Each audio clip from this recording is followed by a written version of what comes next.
अस्सलाम वालेकुम क्लास, कैसे हैं आप सब जी। आज जो हमने स्टार्ट करना है वो है anal rectal and prostate examination. छोटा सा एक टॉपिक है जो हम आज करेंगे। Before going to start examination कुछ जनरल एनाटॉमी बताई है। एनस रेक्टल जो है वो पार्ट की और प्रोस्टेट की जो है बताई है। एनस रेक्टम में देखा जाए तो सबसे पहले हमारे पास एनल केनाल आ जाता है, जो फाइनल सेगमेंट है डाइजेस्टिव सिस्टम का। बिगिन होता है ये एनल स्फिंक्टर से और एंड होता है एनोरेक्टल जंक्शन पे। नेक्स्ट आपको जो है डायग्राम में जो है वो दोनों चीज़ें दिखा देती हूँ, एनल स्फिंक्टर भी और एनोरेक्टल जंक्शन भी। अब जो एनोरेक्टल जंक्शन है उस पॉइंट को आप जो है वो पेक्टिनेट लाइन भी बोलते हैं, डेंटेट लाइन भी बोलते हैं। अगर एनल केनाल की जो है वो लेंथ को देखा जाए तो 2.5 सेंटीमीटर 4 सेंटीमीटर लॉन्ग होती है। लाइन होती है विद द स्किन के अंदर, विद द स्किन जिसके अंदर कोई हेयर या स्पीशियस ग्लैंड नहीं होते, लेकिन इसके अंदर जो है वो सोमैटिक सेंसरी नर्व्स प्रेजेंट होते हैं, जिसकी वजह से जो है वो एनल एरिया बहुत ज़्यादा सक्सेप्टेबल होता है, पेनफुल स्टिमुलाई के लिए बहुत ज़्यादा सक्सेप्टेबल होता है। एनस के अंदर जो टू सेंसर आ जाते हैं जो नॉर्मली एनल केनाल को जो है वो उसकी क्लोथिंग को जो है वो कंट्रोल करते हैं, except when passing the gas and faeces. दो जो सेंसर आ जाते हैं उनमें एक एक्सटर्नल सेंसर आ जाता है और एक इंटरनल सेंसर आता है। जो एक्सटर्नल सेंसर है वो कंपोज ऑफ होता है स्केलेटल मसल से, वो अंडर वोलेंट्री कंट्रोल होता है। आप ये नेक्स्ट डायग्राम में ये देख सकते हो, ये एनल केनाल दिखाई है, ये एनोरेक्टल जंक्शन दिखाया जिसे पेक्टिनेट लाइन भी बोलते हैं, और ये एक्सटर्नल सेंसर दिखाया और ये इंटरनल और ये आपके पास एक्सटर्नल सेंसर आ जाता है जो वोलेंट्री जो है वो कंट्रोल में होता है।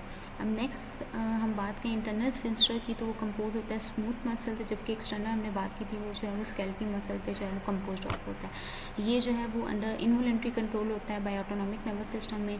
इंटरनल सेंसर के ऊपर देखिए जो एनोरेक्टल जंक्शन होता है जो बेसिकली डिवाइड करता है एनल केनाल और रेक्टल को, डिवाइडिंग पॉइंट है एनल केनाल और रेक्टम का। रेक्टम जो है वो लोएस्ट पोर्शन है लार्ज इंटेस्टाइन का, अप्रॉक्सीमेटली 2 सेंटीमीटर लॉन्ग होता है, एक्सटेंड होता है from the end of sigmoid colon से टू द एनोरेक्टल जंक्शन तक जो है वो एक्सटेंड हुआ होता है। Inside of the rectum देखें तो इसमें जो है वो 3 इनवर्ट फोल्डिंग होते हैं जिसे वॉल्व ऑफ हाउस्टन भी बोलते हैं। जैसे आप ये नेक्स्ट जो है वो डायग्राम में जो है वो देख सकते हो। ये जैसे प्रीवियस डायग्राम में आप ये वॉल्व ऑफ जो है वो हाउस्टन जो है वो ये दिखाए हुए हैं जी। उसके बाद आ जाता है रेक्टम। फर्दर जो है वो लाइन होता है with the fold of mucosa से, जैसे कॉलम ऑफ मॉर्गेनी जो है वो बोलते हैं। जैसे आप ये पिक्चर में जो है वो देख सकते हो, कॉलम ऑफ मॉर्गेनी ये दिखाया हुआ, ठीक है। एनोरेक्टल जंक्शन के ऊपर जो रेक्टल एरिया पे स्किन फोल्ड दिखाए हुए हैं, म्यूकोजल फोल्ड जो है वो बेसिकली जिसको आप कॉलम ऑफ मॉर्गेनी बोलते हैं। उसके बाद प्रोस्टेट आ जाता है, अप्रॉक्सीमेटली 2.5 से 4 सेंटीमीटर होता है डायमीटर में। सराउंड किया होता है नेक ऑफ द ब्लैडर और यूरिथ्रा को, और लाया होता है between the structure and rectum in the male line में। सिक्रीट करता है थिन और मिल्की सब्सटेंस को जो प्रमोट करता है स्पर्म मोटिलिटी को, न्यूट्रलाइज करता है फीमेल की जो एस्टिक वजाइनल सिक्रीशन है उनको। चेस्ट नट या हार्ट शेप ऑर्गन होता है जो पल्पेट किया जा सकता है interior wall of the rectum पे ड्यूरिंग रेक्टल एग्जामिनेशन लोकेटेड। फिर नेक्स्ट इसके ऊपर जो है वो सेमिनल वेसिकल्स आ जाते हैं जो रैपिड ईयर शेप स्ट्रक्चर होता है जो बेसिकली प्रोड्यूस करते हैं जैकुलेट, जो नरिश करता है वो प्रोटेक्ट करता है स्पर्म को, ठीक है। सेमिनल जो वेसिकल है वो नॉर्मली पल्पेट नहीं किए जा सकते। आप ये सामने डायग्राम में जो है वो देख सकते हो, ये प्रोस्टेट है, इसके ऊपर ये सेमिनल जो है वो वेसिकल दिखाए हुए हैं जी। अब कुछ ये common and concerning sign and symptom बताए हुए हैं जब रेक्टल एग्जामिनेशन के लिए पेशेंट आपके पास आता है। अगर वो इनमें से कोई आपको कंप्लेन के साथ आए तो उसकी फिर जो है वो फर्दर रेक्टल जो है वो एनोरेक्टल एग्जामिनेशन जो है वो परफॉर्म की जाती है।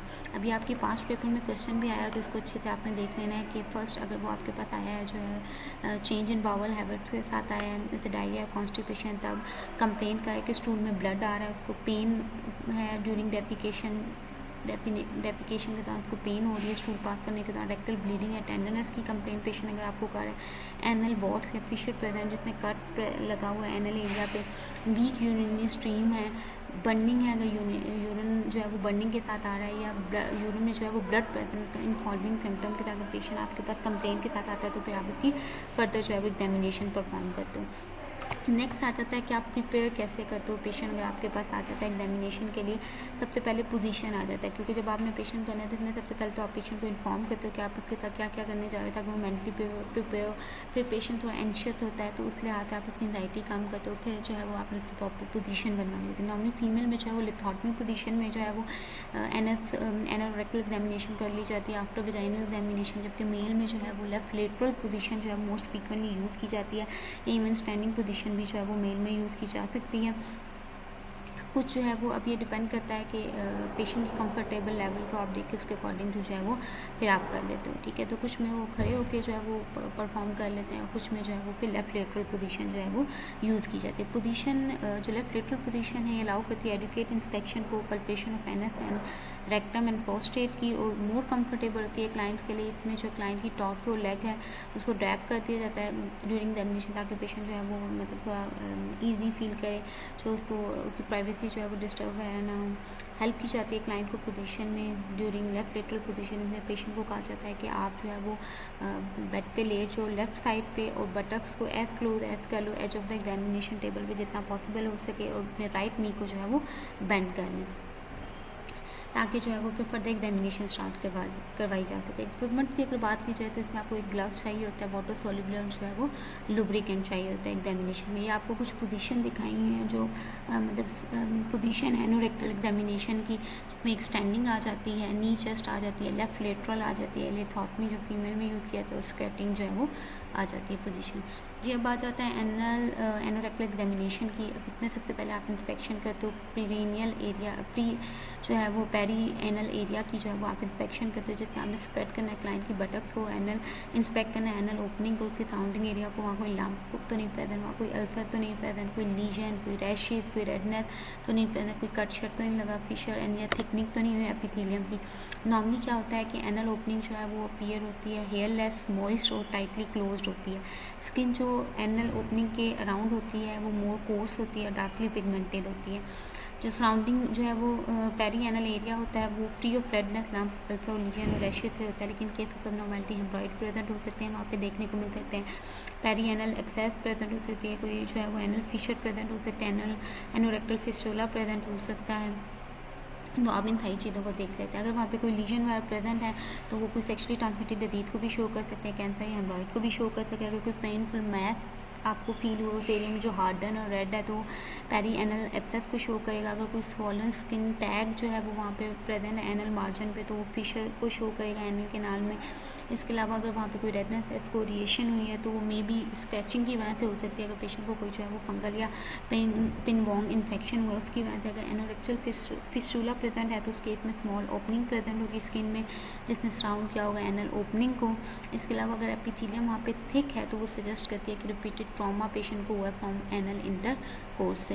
ये कुछ एबनॉर्मलिटी दिखाई है एनस की, जो एनल और रेक्टल एरिया की जो भी हमने पीछे बात की थी, जिसमें एनल फिशर आ जाता है। ये जैसे आप सामने डायग्राम में देख सकते हो कि इसमें जो है वो स्प्लिट आ जाता है in the tissue of anal के नाल में। फिर ये एनोरेक्टल फिस्टुला आ जाता है जिसमें जो है एक ट्रैक, एक ट्यूब ओपन बन जाती है, एक ट्रैक या ट्यूब आप कह लो वो बन जाती है, जो एक साइड पे एक साइड ओपन होती है एनस पे और दूसरी साइड से जो है वो उसमें ओपन होती है एक साइड पे और दूसरी साइड पे जो है वो स्किन में जाके एंड द विस्कस में जाके जो है वो एंड हो रही होती है। फिर उसके बाद नेक्स्ट हेमरॉइड आ जाते हैं। ये यूजली पेनलेस होता है, वो पेप्यूल होते हैं जो काज बाय वेरिकोज वेन की वजह से हो सकते हैं। दो तरह के हेमरॉइड्स होते हैं, एक इंटरनल और एक एक्सटर्नल। जो इंटरनल होते हैं वो इनसाइड होते हैं जबकि एक्सटर्नल जो है वो आउटसाइड होते हैं। इंटरनल जो है वो विद इन द एनस होंगे और नॉर्मली पेनलेस होते हैं even when producing they produce the bleeding. जो एक्सटर्नल हेमरॉइड पेनफुल होते हैं, उसकी वजह से क्रैकिंग, इचिंग, पेन पेशेंट को हो सकती है, ब्लीडिंग हो सकती है। उसके बाद ये नेक्स्ट आपको जो है वो डायग्राम में जो है वो पेरी जो है वो एनल एब्सेस दिखाई है, जो बेसिकली पस कैविटी ऑफ पस है जो प्रेजेंट होती है, जो किसी भी इन्फेक्शन की वजह से हो सकती है जिसकी वजह से फर्दर थ्रॉबिंग पेशेंट को पेन होगी या वो area red fallen hard tender हो सकता है। उसके बाद जो है वो आप तो सबसे पहले हमने क्या किया था कि हमने जो है वो पेरी एनल एरिया को इंस्पेक्ट किया था देखने के लिए। नेक्स्ट फिर हमने वॉल्सल्वा मैनुअल परफॉर्म करके जो है वो फर्दर एनल ओपनिंग को इंस्पेक्ट करना है कि वहाँ पे कोई बल्ज या लीजन तो नहीं प्रेजेंट है। इसमें पेशेंट को कहते हैं वॉल्सल्वा मैनुअल में क्या कहते हैं कि पेशेंट को कहते हैं कि आपने फोर्सफुली एक्सेल करना है आफ्टर क्लोजिंग हर नोज़ को बंद करके उसके बाद फोर्सफुली एक्सेल करना थ्रू माउथ। तो उसमें जो है नीचे की तरफ प्रेशर पड़ेगा तो उसमें आप देख सकते हो कोई बल्ज एनल एरिया पे लीजन तो नहीं प्रेजेंट। नॉर्मली कोई बल्ज या लीजन प्रेजेंट नहीं होते। अगर वहाँ पे कोई बल्ज प्रेजेंट है या लीजन प्रेजेंट है तो उसके लिए फर्दर पे आप एग्जामिन करते हो। अगर कोई बल्ज प्रेजेंट तो रेक्टल प्रोलैप्स को शो कर सकता है। हेमरॉइड अगर जो है वो या एनल फिशर वगैरह जो है वो भी देखने को मिल सकते हैं। उसके बाद नेक्स्ट आपने सेप्टोकॉक्सियल एरिया को इंस्पेक्ट करना है। इसमें जो आप देखते हो वहाँ पर कोई स्वेलिंग, कोई रेडनेस तो नहीं है, कोई डिम्पलिंग तो नहीं हुई, डिम्पलिंग तो नहीं है, कोई हेयर ग्रोथ तो नहीं वहाँ पर। नॉर्मली जो है वो एरिया स्मूथ होता है, free of redness and hair होता है। लेकिन अगर वहाँ पे आपको जो है वो कोई ऐसा रेडनेस फॉलोइंग या डिम्पल एरिया नज़र आ रहा है और उसके वो कवर्ड है टफ ऑफ हेयर के साथ, तो वो शो करता है कि पेशेंट को पिलोन्डियल सिस्ट प्रेजेंट है। जैसे आप ये सामने डायग्राम में जो है वो देख सकते हो, पिलोन्डियल सिस्ट और नीचे रेक्टल जो है वो एकदम नॉर्मल रेक्टम दिखाया, दूसरा जो है प्रोलैप्स जो है वो रेक्टम दिखाया हुआ है। फिर नेक्स्ट आप पल्पेशन आ जाती है। पल्पेशन में आपने एनस एरिया को पल्पेट करके देखना होता है। सबसे पहले आपने पेशेंट को इन्फॉर्म करना है कि आप इंटरनल एग्जामिनेशन करने जा रहे हो, इस तरह आपको कोई पेन भी हो सकती है, आपको ये फील होगा like you are passing the stool, लेकिन एक्चुअल में ऐसा नहीं होगा। इसमें सबसे पहले एनस को पल्पेट करने के लिए आप अपनी फिंगर को, जो ग्लब इंडेक्स फिंगर है उसको जो है वो लुब्रिकेट करेंगे। उसके बाद जो है वो पेशेंट की पोजीशन बना के आपने जो है वो पहले प्लेस करना है पैड ऑफ इंडेक्स फिंगर का एनल ओपनिंग पे स्लाइटली प्रेशर जो है वो अप्लाई करना है ताकि जो है वो स्फिंक्टर जो है वो रिलैक्स होते हैं। नॉर्मली जो है स्फिंक्टर रिलैक्स हो जाते हैं, अलाउ करते हैं एंट्री को, लेकिन अगर स्फिंक्टर टाइटन है, अलाउ नहीं कर रहे, तो फिर आप नेक्स्ट फर्दर देखते हो कि स्फिंक्टर क्यों नहीं जो है वो रिलैक्स हो रहे हैं। जैसे ही आप जेंटली जो है वो फिंगर के साथ जो है वो वहाँ पे रखोगे हाथ एरिया पे जो है वो, तो आहिस्ता आहिस्ता स्फिंक्टर जो है वो रिलैक्स हो जाएंगे। जैसे आप further examination if sphincter does not relax तो क्लाइंट रिपोर्ट करेगा स्फीयर पेन को। फिर उस केस में आप ग्लूटल फोल्ड को स्प्रेड करोगे विद योर हैंड इनके in close approximation to anus और देखोगे वहाँ पे कोई लीजन तो नहीं प्रेजेंट जिसकी वजह से जो है वो पेशेंट को पेन वगैरह हो रही है। अगर आप कॉन्टीन्यूसली जो है वो टेंशन मेंटेन करके रखते हो फॉर 60 सेकंड तो एनस जो है वो नॉर्मली डायलेट हो जाएगा।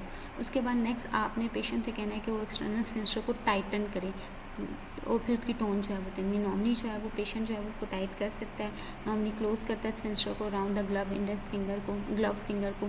इनकेस ऑफ नॉर्मली जो है वो पूअर स्फिंक्टर टोन होगी जो शो कर सकते हैं पेशेंट को स्पाइनल कॉर्ड इंजरी हुई है, कोई प्रीवियस सर्जरी, ट्रॉमा या कोई प्रोलैप्स रेक्टम को जो है वो शो करते हैं। इसके अलावा जो है वो टाइटन स्फिंक्टर जो है वो टोन जो है वो एंजाइटी को, स्कैरिंग को, इन्फ्लेमेशन को भी शो कर सकते हैं। नेक्स्ट आपने रोटेट करना है फिंगर को कि आप एग्जामिन कर सको मस्कुलर एंड रिंग को। फिंगर की मदद से आपने रोटेट करना है, देखना है वहाँ कोई टेंडरनेस, कोई नोड्यूल या कोई हार्डनेस तो नहीं प्रेजेंट। नॉर्मली क्या होता है कि एनस जो है वो स्मूथ होता है, नॉन टेंडर होता है, वहाँ कोई नोड्यूल या हार्डनेस नहीं प्रेजेंट होती। लेकिन अगर कोई टेंडरनेस है तो माइट भी वो हेमरॉइड की वजह से हो सकती है, फिस्टुला फिशर की वजह से हो सकता है। अगर कोई नोड्यूल प्रेजेंट है माइट भी जो है कोई पॉलिस वगैरह या कैंसर को शो कर सकता है। हार्डनेस प्रेजेंट तो स्कैरिंग या कैंसर को शो कर सकती है। फिर उसके बाद आपने नेक्स्ट रेक्टम को पल्पेट करना है।